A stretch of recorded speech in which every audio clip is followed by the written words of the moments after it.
তলে তলে তাহলে এইসব চলছে? হ্যাঁ, না মা না, এত কিছুর পরও ওদের সঙ্গে যোগাযোগ রাখিস? আমি ওদের সাথে কোনো যোগাযোগ করি না, বিশ্বাস করো। আমাকে বেকুব বানাস? হ্যাঁ, আমার সঙ্গে রাখি না। আপনি চলে আসেন, মেরে ফেললো।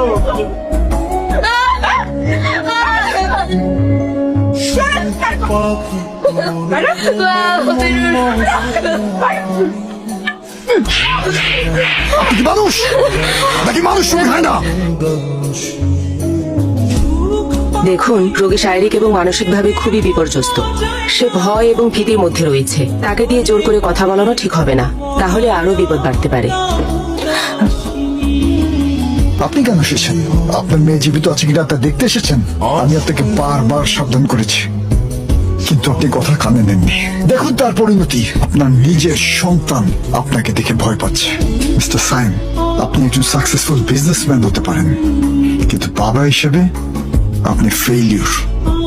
আমি আমার মেয়েকে দেখতে আসবো না? এখনই আসছি। মেয়েকে দেখতে এসেছেন? মেয়ে বেঁচে আছে না মরে গেছে সেটা এনশিওর করতে এসেছেন? আপনার আরেক সন্তান যখন মারা গিয়েছিল তখন আপনি কোথায় ছিলেন? এখন খুব বাবাগিরি দেখাচ্ছেন।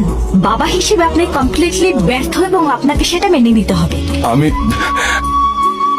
আমি আসলে একটা ব্যর্থ বাবা, তাই বলে আমার ভালোবাসা, আবেগ, অনুভূতি সব মিথ্যে।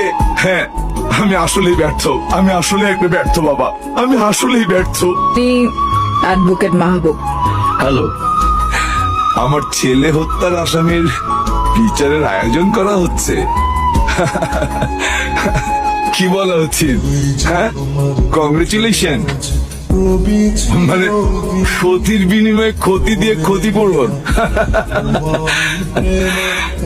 জানেন, আমার বুকের ডান সাইডটা ফাঁকা হয়ে গেছে। হায় আল্লাহ, তুমি দেখো।